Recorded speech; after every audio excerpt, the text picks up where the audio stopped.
台语文千万字，逐工要含大家做伙来拜一日。这2天咱讲到圆仔有新口味，互人搁较下味。咱拢知影讲，即马是团队合作的时代，逐项代志拢都要靠大家合伙来合作。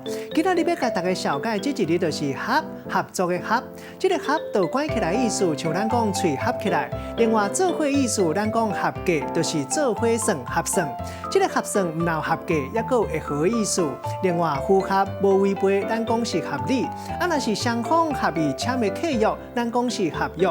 这个字有几落音，咱小解较接听到的。另外一个音读做合，嘛是有复合的意思，像咱讲个性有合，若物件放伫遮无合，介意咱讲是下意。带大家做伙来小解2个词。